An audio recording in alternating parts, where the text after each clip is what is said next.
J'ai enquêté sur la prise d'otage que YouTube veut oublier, Cyprien Gaming. Wesh, c'est quoi cette vidéo de baiser, mon gars? 40 minutes, on va se régaler. Il y a quelques années, une prise d'otage a éclaté dans des bureaux que tout le monde connaît. Prise d'otage en cours à Paris, au niveau du 40. Ah, pardon? Ah, mais je croyais que c'était une métaphore, le titre. Allô? Qu'est-ce qu'on est en train de me dire dans l'oreille? Wesh, t'as voulu kidnapper Squeezie et Cyprien? Quoi?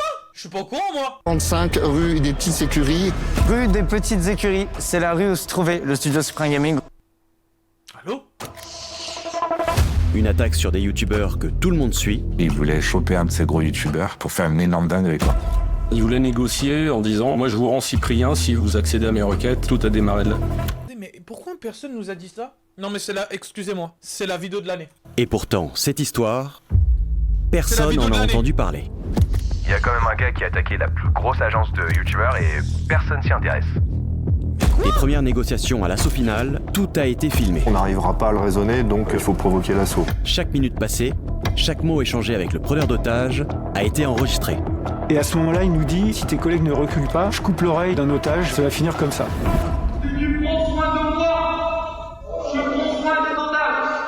Pour cette enquête, Allô? j'ai rencontré tous les intervenants présents ce jour-là. Du chef de la BRI Mais... Attends, pause. Qui est au courant de ça, là? Mais attendez, mais ça va tellement... Mais cette vidéo va tellement être une des vidéos les plus vues de cette année. Franchement, j'y crois. Pourquoi Squeezie, il a rien dit? Pourquoi Cyprien, il a rien dit? Pourquoi ils ont rien dit? Ah, peut-être il y avait des trucs à signer en mode ils disent rien. Oh, aux sapeurs-pompiers, du directeur de la police judiciaire au préfet de Paris, et évidemment, les otages. À ce moment-là, moi j'entends j'ai une bombe, je vais tout faire sauter. Avec leurs témoignages, on va revivre en temps réel tout ce qui s'est passé. Le risque principal, il faut bien le relire, c'est le risque d'explosion sur la caution, les gars.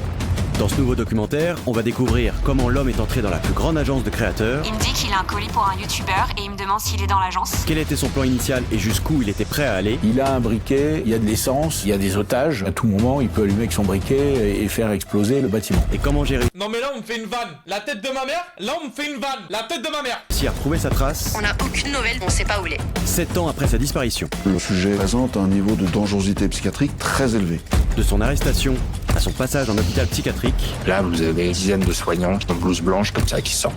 jusqu'au jour où j'ai découvert que il avait été libéré. Certaines sources indiquent qu'il serait en possession d'une bombe. Vu comment il était armé, il pouvait faire sauter la porte sans aucun souci. Reçu à tous, imminence de l'assaut.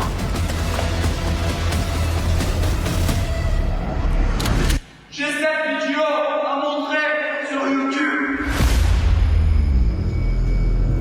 Voilà, on dirait un film. On dirait un film. Quoi? Non, là, je suis choqué. Oh les gars, c'est la meilleure vidéo règle de l'année, je crois. Cette enquête, je l'ai commencée il y a 1 an exactement. Ce jour-là, beaucoup de choses ont été dites dans les médias. Les gars. demandes pas très claires pour le moment. Personne n'avait les bonnes infos. Il retiendrait donc 2 otages, peut-être même... Regarde, c'est passé sur BFM TV, sur CNews. Pourquoi nous, on n'est pas au courant? Nous, on suit ces youtubeurs. Pourquoi on n'est pas au courant? Pourquoi personne ne nous l'a dit? 3. Personne comprenait ce qui se passait. Ces motivations, elles sont pour l'instant assez floues. Et personne savait qui le preneur d'otage ciblait. Il s'agirait d'une agence de communication. 7 ans plus tard, je peux maintenant tout vous dévoiler. Dans mes recherches, en plus des témoignages des autorités, des voisins de l'immeuble et des journalistes sur place, j'ai pu récupérer les images de l'assaut et l'enregistrement audio du preneur d'otage pour vous raconter cette fameuse journée Il a toutes les sources. C'est incroyable. du 12 juin 2018. Et ce documentaire, je l'ai structuré en 3 épisodes. Dans cette première partie, on va voir qui était dans les studios et comment le preneur d'otage a réussi à s'y infiltrer. C'est quand même un individu qui a quand même identifié l'endroit où Cyprien faisait ses enregistrements. Avant de comprendre pourquoi la BRI et les sapeurs-pompiers ont dû préparer un plan d'assaut en urgence. Un ou plusieurs assaillants peuvent être cachés. Mais avant d'en arriver là, on va revenir un peu en arrière et se demander pourquoi le preneur d'otage a décidé d'attaquer cette agence. Selon nos informations, l'homme est entré dans les locaux de Mixicom. Le premier projet avec Mixicom, c'était Cyprien Gaming. Les gars, voilà, je suis choqué. Bonjour Internet, ça va Vous Squeezie? avez dit dans une vidéo, mais les gars, je suis désolé, j'ai jamais été au courant de ça. Va, high five de dos. Mixicom, en 2018, c'est l'agence de tous les plus gros créateurs sur YouTube. comme Cyprien, Squeezie, Norman, Natou, John Rachid ou encore Le Rire Jaune. La société les aide à trouver des partenariats et à produire leurs vidéos en leur proposant notamment leurs studios qui sont situés à Paris dans le 10e arrondissement. Au niveau du 45 rue des Petites Écuries. Rue des Petites Écuries, c'est la rue où se trouvait le studio Cyprien Gaming. Et on est resté ici 2 ans et demi quand même. Ça va être le premier studio créé dans Mixicom, avant de mettre pas très loin celui de Cyprien, qui était en fait collé à celui de Norman. Encore à côté, le studio du show jaune de Kevin, avec en face celui de John Rachid, et le plateau du Latte Show avec Natou, pas loin. En fait, c'est un décor, autour il n'y a absolument rien. C'était l'époque où beaucoup de créateurs quittaient leur appart pour tourner dans un vrai studio pour éviter que les abonnés trouvent et partagent leurs adresses. En fait, des abonnés avaient repéré notre adresse et avec le bouche à oreille, on a eu droit à beaucoup de visites. Putain, les gars, Natou, je vous jure, c'est un top tier. Là, elle est trop belle. Là, c'est terrible. Là, c'est terrible. Je sais que ça part d'une bonne intention, c'est pour venir prendre des photos avec nous, mais en fait, au quotidien, c'est un petit peu oppressant. Du coup, on pouvait voir les bureaux de Mixicom dans pas mal de leurs vidéos, comme le couloir entre les différents studios, les figurines de jeux vidéo. C'est bizarre ici quand même. Ils sont un peu chelous. Ou encore la cour devant l'agence. Ouais, je t'ai faim. Ferme ta gueule. Qui a la particularité d'avoir des vitres teintées, détail assez important pour la suite. Moi-même, j'y avais garé une voiture pour une vidéo que j'avais réalisée avec Cyprien, Squeezie et le transporteur. Pardon ? Avant de tourner la dernière scène devant les entrées du 45 et 47 de la rue des Petites Écuries, à peine quelques mois avant la prise d'otage. Waouh. Bref, à cette époque, les créateurs passaient leur temps au tournage dans cette agence. D'ailleurs, 1 mois avant la prise d'otage, Cyprien y tournait ses vidéos Apprendre une langue, John Rachid y tournait les pubs de Jean-Claude Van Damme, et 1 semaine avant, Kevin y tournait une scène d'être allergique au pollen dans un des bureaux sous le grand couloir. Et c'est d'ailleurs dans ce bureau, 6 jours plus tard, que la prise d'otage va avoir lieu. Non mais voilà. Bref, on avait donc des... Je suis un nerd, les C'est gars, d'ailleurs dans ce bureau, 6 jours plus tard, que la prise d'otage... C'est un PC Alienware, c'est un PC Alienware, je reconnais tout. Et juste en dessous, des bureaux, qui servaient quelquefois de salle de maquillage, salle de montage, ou encore pour organiser des réunions d'écriture. On profitait des locaux pour pouvoir se retrouver, écrire des fictions ensemble, des projets. On développait des idées de films, des idées de séries, des vannes pour le stand-up aussi, etc. C'est le meilleur endroit pour bosser de la planète parce que t'as que ça à faire. Et première. Ok, c'est parti. Eux, c'est Karim, Dikaza, Sabrina et Guillaume. Et le jour de la prise d'otage, ils étaient dans le bureau des auteurs de Mixicom. Il retiendrait donc 2 otages, peut-être même 3. Vous les avez peut-être déjà vus dans une vidéo avec Jérémy Nadeau, C'était pas si compliqué. en cowboy avec Mr V, Mettez-moi un verre de lait. mais aussi dans des vidéos avec John Rachid ou avec McFly et Carlito. Ils sont tous les 3 scénaristes, mais ils sont surtout très proches depuis des années, et c'est ce qui va être déterminant au moment de l'attaque. Guillaume, c'est un mec que je rencontre sur un tournage en 2004, je crois. Et moi, je suis en galère de comédien. Et très vite, je lui dis, ouais, ça te dirait de jouer un rôle, etc. Il me dit, ouais. On prend le costume d'un tel qui a le costume d'Indiana Jones, on écrit un truc, on tourne cash. L'arche perdue. Et la ligne B, c'est... Et fou rire de 4 heures. On fait un fou rire de 4 heures. Je me dis, ouais, ce gars-là, en fait, on va bosser ensemble longtemps, tu vois. J'adore ce réel. Génial, j'adore ce mec. À partir de ce moment-là, on a dit, t'as envie de jouer la comédie, tu veux écrire, tu veux réal. J'ai envie de jouer la comédie, je veux écrire, je veux réal. Et ben, on s'est plus jamais quitté. Et au cours d'un de leurs tournages, Kaza va rencontrer Sabrina. Donc on a commencé à rigoler, vraiment, genre en mode pote sur les réseaux, mais ça a duré longtemps. Ensuite, après, on a commencé à se dire, bah attends, viens, on se voit, etc. On est parti au billard, on est parti au resto, etc. Pendant un petit moment, on est vraiment devenus potes. Et on se voit de plus en plus. Et quand il revient, bah ça y est, en fait, c'est parti. Ils vont se marier. Et je les amène au mariage, c'est moi qui les conduis. L'histoire commence comme ça. Et puis Sabrina, on est devenus potes tout de suite. Parce que c'est une fille qui est extrêmement drôle. Et c'est une super scénariste. Et quand j'arrive à Mixicom, elle est là aussi. Elle rejoint le pôle auteur, donc on est H24 ensemble. Ça fait bientôt 16 ans qu'on est ensemble. On va fêter nos 13 Hormis la React, hein. Bravo à eux, masterclass. ans de mariage. Et en juin 2018, Sabrina est enceinte de 8 mois. Attends, elle est enceinte pendant la prise d'otage, les gars. On sait que parmi les otages, il y aurait donc une femme enceinte. Ce jour-là, on a un petit comité. Et on est focus sur notre série, notre Bible. On est en train de travailler, en train d'échanger, on se marre la gueule, comme d'hab.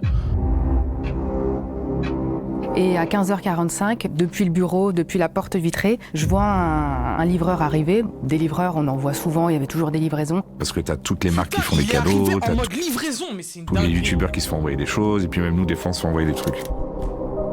Putain, il arrive en mode livreur. Ça, c'est la vraie vidéo, ça? Donc je le vois rentrer, et donc bon, on s'inquiète pas. L'homme porte 2 sacs avec lui, garde son casque et marche dans le couloir en observant les bureaux autour de lui. Et là, je vois un mec qui penche sa tête dans le bureau de la production dans lequel on est, habillé en Deliveroo. Je vois pas son visage, je suis plus happé par son attitude. Bon, ça, C'est vous bizarre, vous doutez, c'est de la reconstitution, vous êtes pas Un débile. mec qui rentre dans un bureau, qui regarde pas les gens, il regarde plus autour comme s'il avait perdu un truc. Au même moment, Agnès et Blanche, deux productrices qui travaillent dans le bureau à côté, ouvrent la porte et lui demandent ce qu'il vient livrer. Mais l'homme ne répond pas. Et elle lui dit ça plusieurs fois. C'est que moi, ça m'énerve. Je me dis, un livreur, il vient, il répond pas. Chat, ça me met la tension. Casa, par instinct de protection, parce que Sabrina est là, se lève et le pousse et l'amène dehors en disant « Mais en fait, vous cherchez quoi? Vous cherchez qui ?» Agnès et Blanche s'approchent aussi de lui, ce qui semble le déstabiliser. Et il arrive à ce moment-là face à moi. Et là, il sort un calibre, il me le met en face. Ah, c'est une dinguerie. À ce moment-là, moi j'entends j'ai une bombe, je vais tout faire sauter. Et là, le premier truc qui me vient, on est quand même chez Mixicom, je me dis, c'est un prank. Il est nul son prank, mais c'est un prank. Et je regarde le calibre, j'ai un doute, et je vois que le trou, il est petit. Casa regarde le flingue, il voit la sortie du flingue et il dit « On dirait pas un vrai flingue ». Et du coup, il fait pas ce que le mec lui demande. Il se met pas au sol, il reste figé. Et je suis face à lui et je dis, oh, je vais pas me mettre à quatre pattes. Et je me dis encore, ça se trouve, c'est un prank. Débile, mais c'est un prank. Et là, il sort une lame. Et là, je dis, ok, c'est pas un Ah prank. bah ouais, parce que la lame, tu la vois quoi. Et là, j'ai Le gars, Sabrina tu peux en face de douter. moi qui me regarde et qui écarquille ses yeux comme ça. Et je sens que Guillaume a compris, lui, que c'était pas normal. Dans ses yeux, il y a « Qu'est-ce qu'on fait ?» Et je me dis « Ok, c'est un attentat. » Et là, Guillaume tout de suite me dit, c'est pas une blague, on s'en va. Charlie Hebdo, c'était quelle année les gars? 2016, 2017? C'était quoi Charlie Hebdo? C'était quelle année? T'es enceinte, on s'en va. 2015? En 2 secondes 30, je switch. Le regard de Sabrina me dit « Bah en fait, tu prends ta responsabilité, t'as pas le choix. » Et tout comme... Et le Bataclan? Parce que là, on est en plein dans le thème. Hein. Enfin, en mode, c'était vraiment dans les moments où c'était le plus le bordel. Hein. Même année? Ah bon, c'était la même année? commence à être au ralenti. À ce moment-là, on sait pas trop ce qui se passe, on voit juste de manière zoomée la sortie. Je vois la porte qui est à côté, qui nous mène dans la cour. J'attrape Sabrina, je la fais passer sur le bureau. J'ouvre la porte, je sors Sabrina. La vidéo, Et là, Désolé, je m'épose, la vidéo est trop bien réalisée, c'est une dinguerie. C'est une je dinguerie. cours, mais je cours sans trop savoir ce qui se passe. Toute ma course, je pense que je vais me prendre une balle dans le dos. On court donc jusqu'à la porte cochère. Je sors Sabrina qui commence à hurler « Mon mari est à l'intérieur, il va mourir ».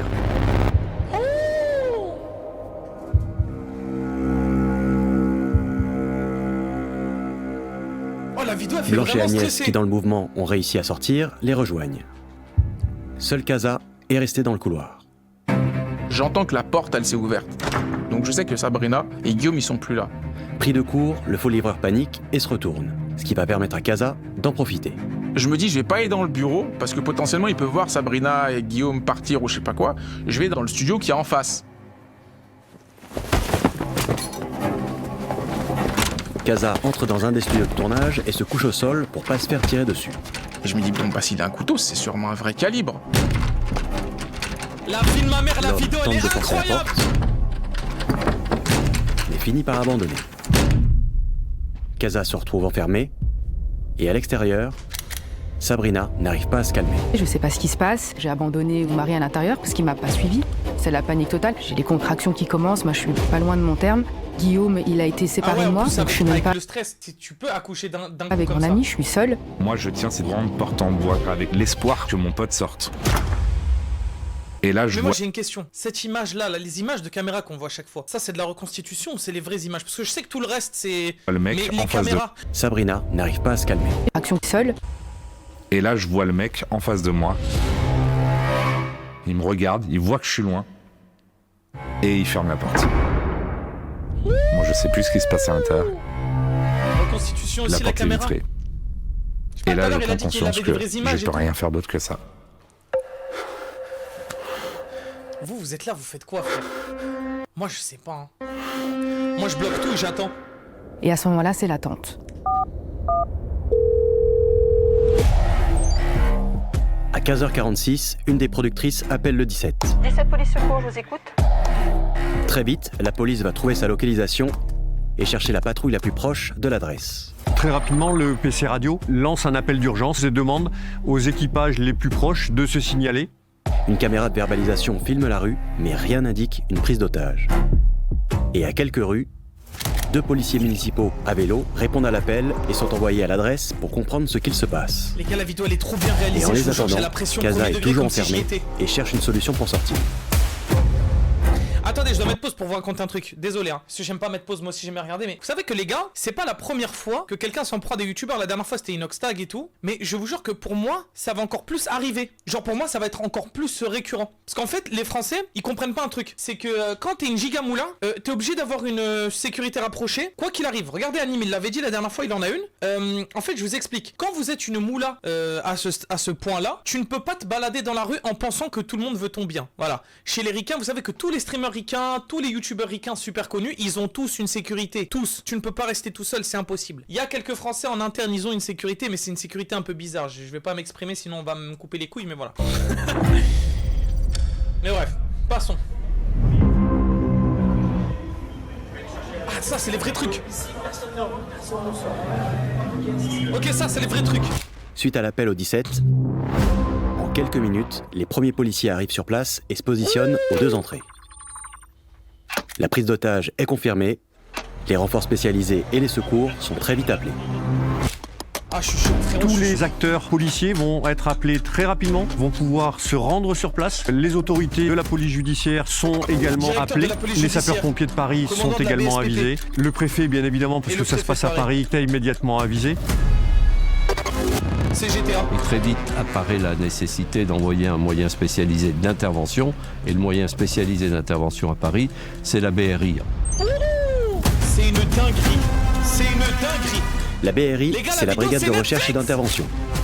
C'est une unité d'élite de la police judiciaire pour lutter contre le grand banditisme. Et voilà, la vidéo elle est épique, je vous ai dit, je pense que c'est la vidéo de l'année. Les prises d'otages et plus récemment contre le terrorisme. L'assaut a été donné par les hommes de la BRI. Le 13 novembre 2015, c'est la BRI dirigée par Christophe Molmy qui a lancé l'assaut final au Bataclan.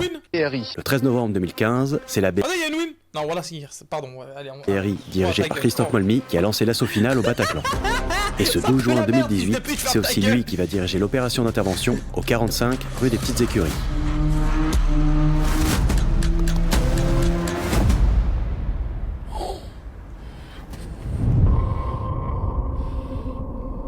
Caché dans un stock, Casa va commencer à chercher une arme. Je suis comme ça, je suis à l'affût, je regarde, je vois des poids, on avait ramené quelques poids pour s'entraîner. Et d'un coup, j'entends du boucan.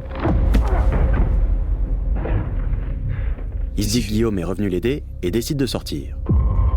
Et je suis en train de regarder, je dis, mais avec quoi je peux me battre contre lui, il a des armes. Donc je me retourne, je vois un vieux balai, je le prends, je garde le manche et je sors. Mais une fois dans le couloir, ce n'est pas Guillaume qui est face au livreur, mais un autre homme au sol. Allô ? Quelques minutes plus tôt, Louis, un voisin qui habite juste au-dessus des bureaux, descend fumer dans la cour sans savoir ce qu'il se passe. Sabrina, Guillaume, Blanche et Agnès sont déjà sortis et appellent les secours à ce moment-là. Dans la cour, la porte s'ouvre, le livreur demande alors à Louis de l'aider avec ses sacs, il rentre, et une fois dedans, l'homme le frappe à la tête. Louis finit alors au sol, totalement inconscient. Et c'est Non mais attendez, mais ça aurait pu partir en couille de baiser. là que Casa arrive avec son Arrête de balai. dire que je parle trop, toi. Allez, ferme ta gueule. Lui, Ah, non, il non, est non, au ferme ta sol gueule. KO. Et il y a le gars avec la lame levée. Et il va se manger un coup de lame. Donc j'ai le balai et je cours en l'insultant.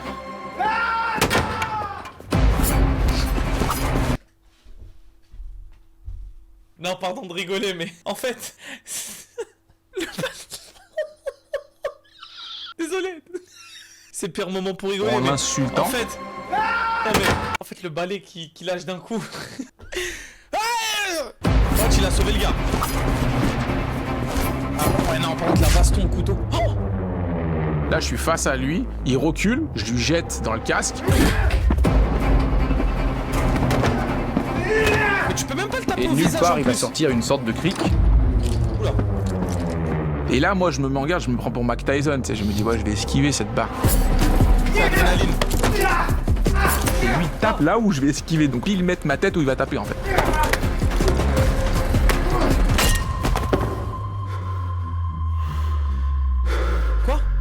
Donc là, je suis un peu KO. Je sais pas ce qui se passe. Et il est en train de m'arroser.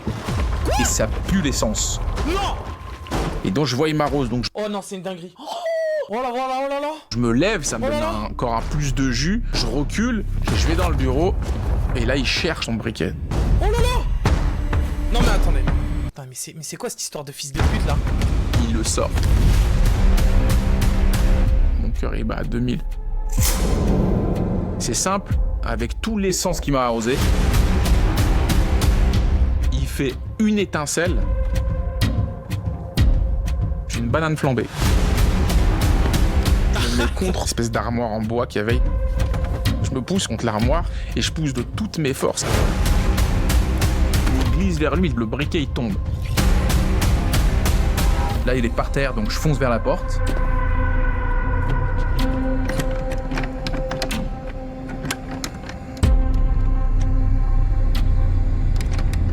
Et moi je vois le loquet du haut et le loquet du bas. Je les déverrouille les deux et j'ouvre la porte, je la casse en fait.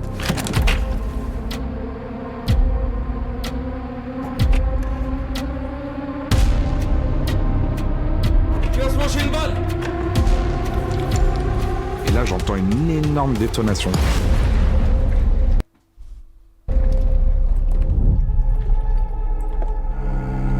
Je me dis, putain, il vient de tirer sur mon pote, tu vois. C'est la première chose à laquelle je pense. Et je me dis, il a eu besoin de moi et je suis pas allé le chercher, tu vois. Désolé de mettre pause encore une fois, mais c'est la vidéo de l'année. C'est la vidéo de l'année. L'année vient de commencer. À quelques c'est mètres, déjà la vidéo Sabrina de a l'année. été prise en charge dans un hôtel, mais elle n'arrive toujours pas à se calmer. À ce moment-là, j'ai besoin de prendre les choses en main parce qu'en fait, je suis impuissante. Enfin, moi, ma manière d'accepter, c'était, je me suis dit, bon, accepte qu'il est mort, accepte que c'est fini, parce qu'en fait, j'étais dans un tel état de panique qu'il fallait qu'à un moment donné, j'accepte le deuil pour avancer. Moi, je me voyais déjà rentrer et dire à mes enfants, bon, bah... Oh, pardon. Ça me fait un peu de peine parce que je suis très triste, excuse-moi. Putain. À partir de ce moment-là, le temps il est distendu. D'un seul coup, sur l'autre porte cochère, je vois Kaza qui sort. Je suis plein de sang avec l'arcade pété. J'ai les godasses pleines d'essence, parce que vraiment, il m'a aspergé, je suis plein d'essence. Et je glisse et je tombe. Je vois Guillaume, je crois, il me semble, de loin. Tout de suite, je cherche Sabrina. Je me dis, où est-ce qu'elle est, Sabrina? Où est-ce qu'elle est? J'entends que peut-être quelqu'un est sorti et qu'il a un t-shirt blanc. Et on me dit, ah, elle est là-bas, elle est là-bas. Et donc, dès que j'arrive, je vois Sabrina qui tombe à mes pieds. Et elle est en sanglots, elle explose, tu vois. Et elle me dit, je crois que t'allais mourir, etc. Elle était en pleurs, la pauvre. C'est du coup, je l'enlace et là, je sens qu'il sent l'essence. Donc, je comprends l'ampleur et je comprends que... Du coup, il s'est mangé la balle. Là, il s'est passé quelque chose à l'intérieur. Et à partir de là, on est pris en charge et on est escorté dans une ambulance pour être emmené à l'hôpital.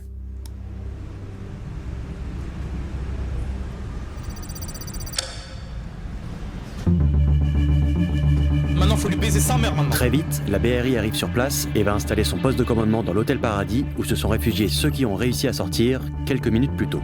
Ce qui est important dans ce genre d'opération, si vous voulez, c'est faire d'abord le point lorsqu'on arrive pour avoir toutes les informations utiles. Dans ces conditions-là, on monte un plan et on regarde où se trouve l'endroit, de manière à cerner le bâtiment, et aussi la topographie des lieux. Depuis la cave de l'hôtel, un officier de renseignement va alors parler avec les témoins pour recueillir le maximum d'informations. Moi et Kaza, on fait le plan de dessus. On lui dessine Il l'a dit au début de la vidéo, il est ressorti, il est dehors là, ce gars-là, il est dehors. le plus détaillé possible, tout ce qu'on connaît de Mexicom. Ce qu'on a besoin, c'est des plans, c'est la description des lieux à l'intérieur, s'il y a des armes, comment se conduit le preneur d'otages, comment il est habillé, des choses qui vont être utiles sur l'intervention, parce que l'intervention en elle-même ne dure que quelques minutes.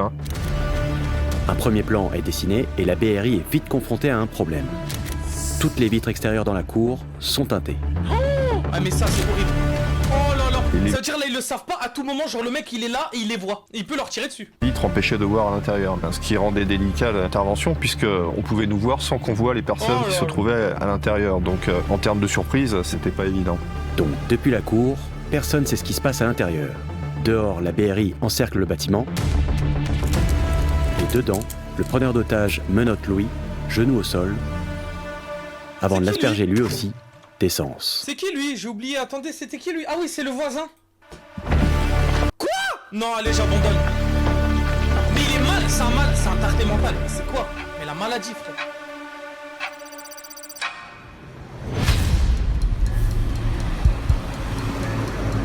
suis alerté aux alentours de 16h. Imaginez-vous à la place de Louis, là, le voisin. Vous êtes à genoux, menotté, à asperger d'essence. Le stress que vous devez avoir, sur l'intervention à 16h12. À l'origine, les sapeurs-pompiers interviennent pour prendre en charge Casa, qui est blessé à l'arcade. Et en discutant avec lui, ils réalisent qu'il y a de l'essence partout dans les locaux et qu'ils vont devoir réagir très rapidement. Le risque avec un liquide inflammable, c'est la création de poches de gaz qui pourraient à tout moment s'enflammer, mais pire, même exploser en fonction de la concentration et du mélange avec l'air. À tout moment, il peut allumer avec son briquet et faire exploser le bâtiment. Le gaz et l'électricité des locaux sont donc coupés pour éviter toute étincelle, provoquant une explosion. Reculez, s'il vous plaît, reculez. Reculez, monsieur. S'il vous plaît, on recule. Pour éviter tout risque, le périmètre de sécurité autour de Mixicom est élargi. Et la BRI commence à positionner ses différents officiers autour du bâtiment.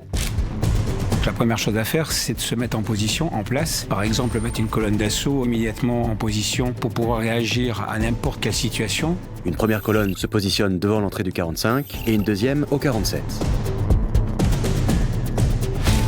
Voilà, dinguerie mon gars, c'est Rainbow Six. Et entre les deux portes, des tireurs haute précision entrent dans les boutiques et se positionnent aux fenêtres avec vue sur la cour. Les snipers et tout. Les THP sur place. En gros, c'est eux qui vont être nos... Regardez, vous ne voyez rien, vous ne voyez rien. Regarde, tu ne vois rien, tu ne vois rien. T'avances à En gros, l'aveugle. c'est eux qui vont être nos yeux au départ pour nous dire qu'est-ce que fait le preneur d'otages et combien il y a d'otages et ce genre de choses. Et une fois tout le monde en position, le négociateur de la BRI entre dans la cour et prend la place des policiers municipaux derrière une des voitures garées. J'ai fait le choix de le remplacer à l'endroit exact où il se trouvait, derrière une voiture dans la cour. Et ça pour pas modifier la dynamique de communication qui avait été mise en place avec lui.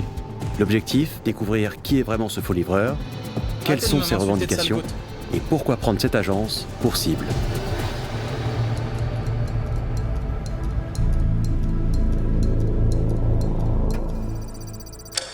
16h30.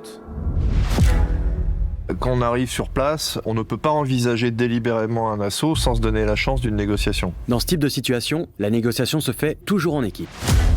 Un négociateur de contact, celui qui parle avec le forcené. À côté de lui, un négociateur de soutien qui analyse, conseille et surveille l'état émotionnel du preneur d'otages. Et une psychologue qui évalue sa dangerosité en analysant son comportement et sa personnalité. Et le 12 juin 2018, c'est Nicolas qui va être en contact direct avec le preneur d'otages.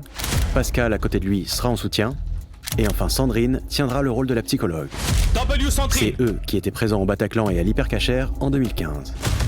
Aujourd'hui, les gars, c'est l'élite. Preneurs d'otages se sont acculturés à demander à parler avec un négociateur parce qu'ils savent que leur point de contact, ça va être le négociateur. Et dès les premiers échanges, le faux livreur va demander à se faire appeler par le prénom Chris. Et le négociateur va essayer de l'apaiser pour comprendre ce qu'il veut. Nicolas, oui. Je t'écoute. La personne, à chaque fois, C'est une dinguerie, on allait... Oh là là, mais elle c'est a la besoin meilleure de vidéo verbaliser. de Donc l'année. on doit être très dans l'écoute. L'année vient de Donc on commencer, laisse c'est la la meilleure vidéo personne de l'année. s'exprimer, ce qui a pour but de faire baisser la tension et de faire baisser l'agressivité. Mais petit à petit, il va poser des questions de plus en plus bizarres. Oui. Il y a ouais, tu sais, je veux C'est un malade mental, c'est un tarté mental.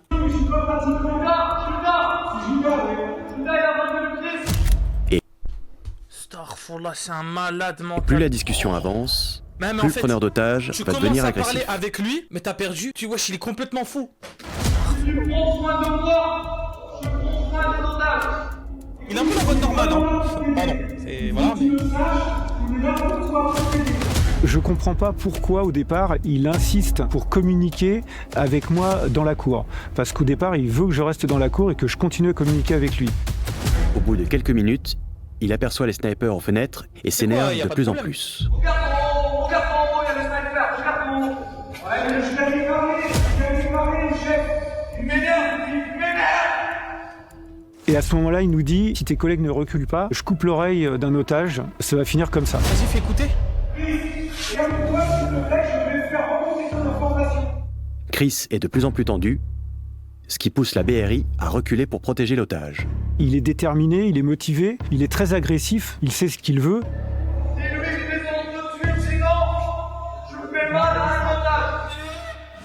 Les tireurs haute précision s'écartent alors des fenêtres et le négociateur propose de continuer à discuter au téléphone. Je lui ai demandé de me communiquer un numéro de téléphone qu'il m'a donné et juste avant de couper le contact, il m'a dit « Moi je suis un soldat de la République islamique d'Iran.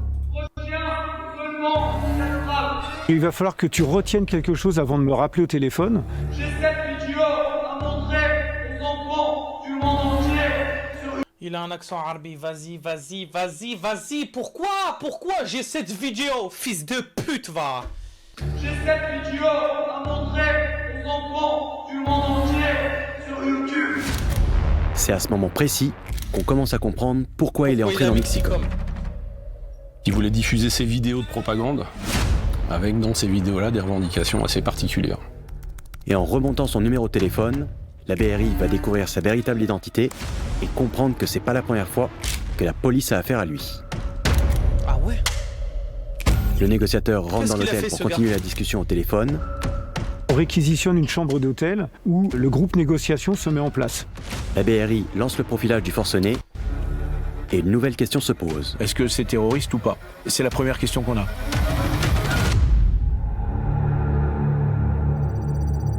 Ça aurait pu tellement mal finir, mon gars. Oh là là, mais en on est juin dans le 2018, cliché nous total, sommes frère. encore dans une période qui reste profondément marquée par les attentats terroristes.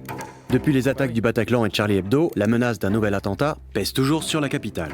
Un mois plus tôt, dans le quartier de l'Opéra, un terroriste d'origine tchétchène tue au couteau un homme et blesse 4 personnes. On a tellement vécu des moments-là que forcément, quand on a une prise d'otage, c'est le premier réflexe qu'on peut avoir à l'esprit. Quelles sont les motivations et quels sont les ressorts du preneur d'otage? Avec le numéro de téléphone que le négociateur a récupéré, la BRI retrouve donc son identité.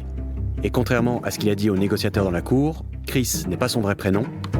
Il est né en 91 et a donc 26 ans. Et son domicile n'est pas connu par la police.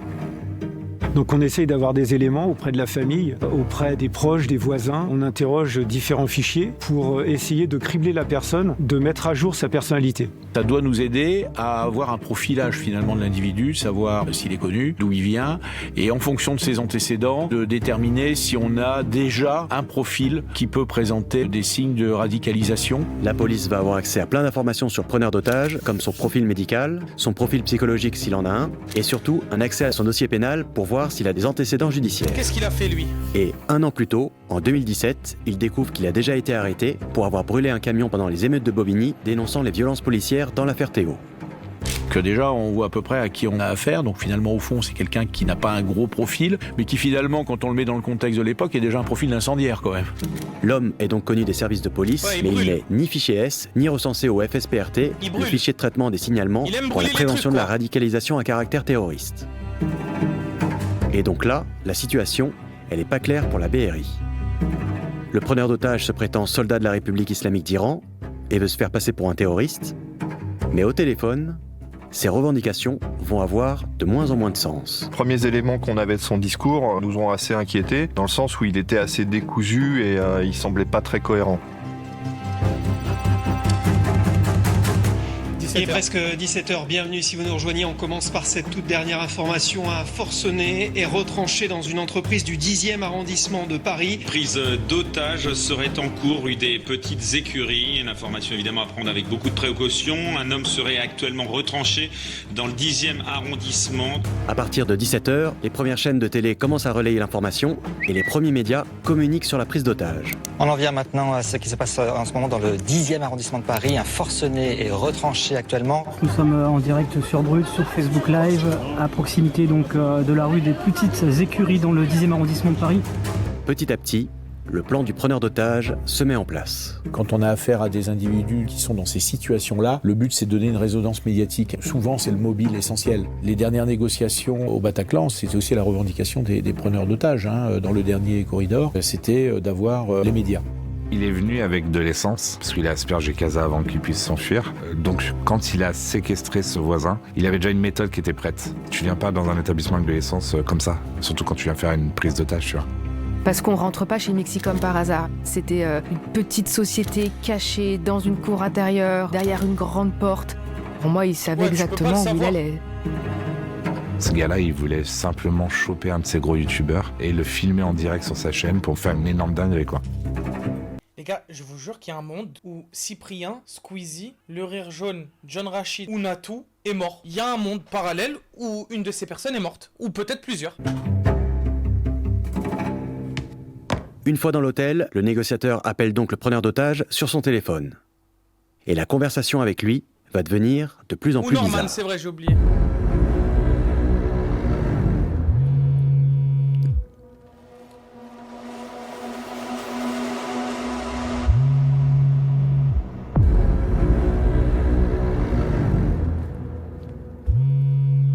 À chaque appel avec le négociateur, l'homme prend le téléphone et va dans le couloir.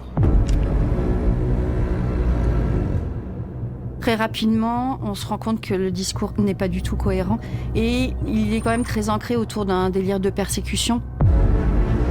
Pour sa première requête, le preneur d'otage demande qu'on contacte l'ambassadeur d'Iran pour lui remettre une lettre à donner au gouvernement français. Une demande qui nous paraît un peu étrange. Les forces de l'ordre qui ont pu établir un contact avec le forcené qui demande pour le moment à joindre l'ambassade d'Iran. Il dit vouloir remettre une lettre à cet ambassadeur pour que cette lettre soit remise au gouvernement français. Et peu à peu, ces revendications vont prendre une direction étrange. Il est dans un délire de complot juif. Il nous explique que de toute façon, tout ce qui arrive, c'est de la faute des juifs, même... Non, pardon. Non, pardon, mais vas-y. En fait, avec les vannes que actuellement on fait sur Internet et tout machin, c'est un peu drôle. Jusqu'au président de la République, qui lui est juif. Un complot juif. Il nous explique que de toute façon, tout ce qui arrive, c'est de la faute des juifs, même jusqu'au président de la République, qui lui est juif. Il va alors commencer à mélanger plusieurs théories et devenir de plus en plus incohérent. Au fil des appels, il est dans un délire absolu, un délire paranoïaque. Il nous parle d'affaires avec Ziad, Théo, l'affaire Nordal-Lelandais avec la petite Maëlys. On a le sentiment qu'il vient réparer une injustice, mais avec des idées qui ne sont pas du tout ancrées dans la réalité. Nous, ça commence aussi à nous inquiéter parce qu'il n'y a rien de construit dans sa manière de s'exprimer et dans ses idées. Il va alors expliquer que le monde est contrôlé par une élite en listant plusieurs détails cachés dans les médias et au cinéma pour le prouver. Par exemple, pour lui, sur l'affiche de La Planète des Singes, sortie quelques mois plus tôt, l'actrice blonde en arrière-plan, c'est en réalité la petite Maëlys, tuée par Nordal-Lelandais. Ah ouais, non, il est fou. Oh, il est complètement malade. Mais il est complètement malade. Là, on a atteint un niveau... Ça, c'est un grand thème, l'idée qu'une organisation secrète s'amuserait, en fait, à laisser des signes de leur présence, des traces, pour pouvoir communiquer entre eux ou pour marquer leur territoire, leur domination. Il y a une grande méfiance aussi de sa part et il a le sentiment qu'on veut toujours le manipuler. On est vraiment face à une personne qui a des troubles psychiatriques importants et du coup, on voit que la négociation n'a pas de prise. Ah, il est complètement cramé. Ah, il est tarté du cerveau, lui, hein. Ah, mais lui, il faut me le calmer, hein. Le preneur d'otage refuse donc toute discussion et continue de menacer Louis, toujours imbibé d'essence. Oh là là là là, mais la pression qu'il a dû avoir, mon Et gars. depuis l'hôtel, à court d'options, les agents de renseignement de la BRI tentent leur dernière chance et ils vont lancer le profilage du preneur d'otage. Très vite, ils réussissent à retrouver son profil Facebook. Son vrai profil. Avant de tomber sur son profil Twitter, où il envoie plusieurs fois dans la même journée une vidéo à des personnalités politiques ou à des médias. On pense qu'il veut montrer quelque chose qui fascine, qui heurte le grand public. Et l'idée, c'est de vouloir montrer au monde à quel point le monde est trahi, le monde est persécuté et qu'on nous cache la vérité. L'une des motivations du complotisme, c'est effectivement de se présenter en situation Le judaïsme politique est la source de nos malheurs et a détruit nos valeurs. @Nicolas héroïque de celui qui a compris comment ça fonctionnait et qui se met un peu en position de lanceur d'alerte. Et donc quand on est dans cette urgence-là, on a envie de le dire au monde entier et d'utiliser tous les moyens possibles de communication, les réseaux sociaux, pour dire à tout le monde ce que la presse, le système, les puissants ne disent pas et ne veulent pas voir révéler. N'ayant pas de réponse sur ses réseaux sociaux, l'homme a donc fini par passer à l'acte en ciblant cette fois une agence de youtubeurs. Oh là là. J'ai cette vidéo à montrer aux enfants du monde entier sur YouTube. À la base, lui, ce qu'il voulait faire, en fait, c'était rentrer dans les bureaux, séquestrer soit Norman, soit Cyprien. Il pensait que ça serait aussi simple que ça, parce que c'était les bureaux de la production. et l'attacher sur une chaise et l'imbiber d'essence et en fait lui mettre le feu en direct sur sa chaîne et le filmer.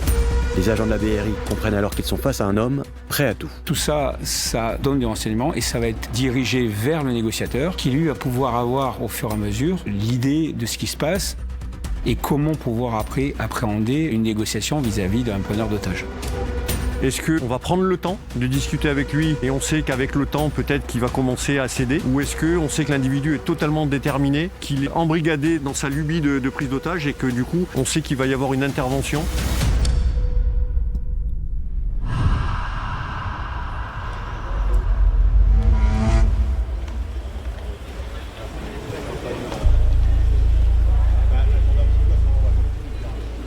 La vidéo est incroyable. Avec tous ces renseignements, les négociateurs vont discuter avec la psychologue de la BRI aussi présente dans la chambre, et ce qu'elle détecte va tout changer. Au fil de ces appels, on a compris qu'il y avait une pathologie. La psychologue nous parle de paranoïa. Ce qu'on appelle schizophrène paranoïde, c'est-à-dire qu'il y a un délire de persécution, mais qu'il y a une incohérence dans la pensée. On voit qu'il passe vraiment du coq à l'âne, qu'il n'y a aucune possibilité d'avoir un discours construit. Dès les premiers échanges au téléphone, elle comprend qu'il y a un souci. On entend que parfois il est assez calme et puis tout d'un coup il y a un état émotionnel très fort. Il passe d'une émotion à une autre très rapidement. Donc ça veut dire qu'il n'y a pas de stabilité, pas de contenance possible. C'est très compliqué de négocier avec quelqu'un de paranoïaque puisque tout ce que vous dites est interprété. Et c'est ça qui rend compliqué la négociation. La piste terroriste est définitivement écartée. L'homme n'est pas un fanatique, mais un déséquilibré. En fait, il faut faire attention à tout ce que tu dis parce que le gars, il peut mais tout prendre mal. Les revendications effectivement islamistes, mais qui n'ont ni queue ni tête. Et donc rapidement, on comprend que cet individu est quelqu'un qui est déséquilibré. Ah bah ça me rassure, ça va. Un élément qui semble se confirmer, c'est qu'il n'y a pas de dimension terroriste. Et à ce stade, la piste terroriste est écartée pour cette prise d'otage. Pour l'instant, je pense qu'il faut attendre de voir ce qui se passe parce que ça peut être simplement un déséquilibré mental. Même un terroriste, quelqu'un de même résolu et même prêt à mourir, mais qui est censé, vous pouvez le négocier, vous pouvez engager une discussion, vous pouvez essayer d'établir quelque chose. Quelqu'un qui est déséquilibré mentalement, c'est pas possible. Résolument, on n'arrivera pas à le raisonner, donc il faut provoquer l'assaut. Surtout que la BRI va découvrir très vite qu'il n'y a pas qu'un seul otage, mais deux. C'est qui elle? Pardon? À 15h45, quand le faux livreur marche dans le couloir, il passe à côté de plusieurs bureaux. Celui d'Agnès et Blanche, les deux productrices qu'on a vues plus tôt, mais aussi celui de Tiffany, en plein montage d'une vidéo à ce moment-là. Aïe aïe aïe. À cette époque, la porte du bureau est souvent fermée pour travailler dans le calme. Et quand Tiffany entend l'homme crier et se battre, contrairement aux autres, elle va pas réussir à sortir, les fenêtres du bureau étant restées fermées à clé ce jour-là. Cachée derrière Non mais oui, mais t'envoies, je sais pas, un truc, tu casses la fenêtre quoi. un meuble, elle va réussir à contacter son copain, et avec ses indications, elle va avoir sans le vouloir un rôle clé pendant cette prise d'otage. Là, c'est une source de renseignement inestimable. Cette personne peut nous donner du renseignement pour nous dire où se trouve le preneur d'otage, quelle est la situation à l'intérieur, tout en essayant de garder à l'esprit qu'il faut qu'elle ne prenne pas de risques. Le preneur d'otage n'ayant pas ouvert son bureau, il ignore qu'elle est là, à quelques mètres de lui. Le preneur d'otage, on n'en avait pas conscience, mais ça faisait en réalité 2 otages potentiels. À ce moment-là, pour réussir leur plan d'extraction, sa présence dans les locaux doit absolument rester secrète. S'il est branché sur des chaînes d'information à la télé et que là aussi la présence des médias donne trop d'informations aux preneurs d'otages, ça peut induire chez lui une réaction qui n'était peut-être pas celle prévue initialement. C'est exactement ce qui s'est passé au truc hyper cachère. BFM TV, ils ont failli niquer la vie de plusieurs personnes juste parce qu'ils étaient venus. C'est news et tout. C'est simple, si l'information fuite dans les médias et que le preneur d'otage l'apprend, elle court un énorme risque. Ah bah ouais, elle peut se faire buter même. Cette dernière information, un homme serait actuellement retranché. Il retiendrait 2 otages. Pour l'instant, donc, nous avons confirmation qu'il retient 2 personnes. 2 personnes en otage au niveau du 45 rue des Petites Écuries.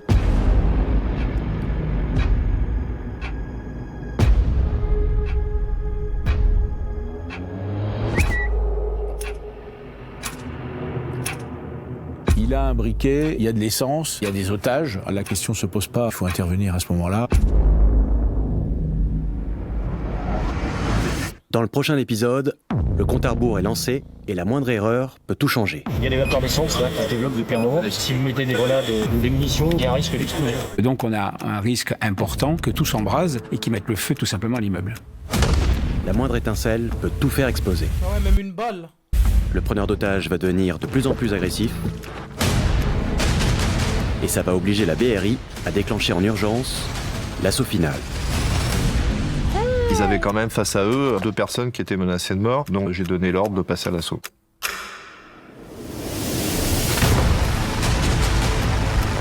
Les gars, le prochain épisode c'est quand? Je veux le voir.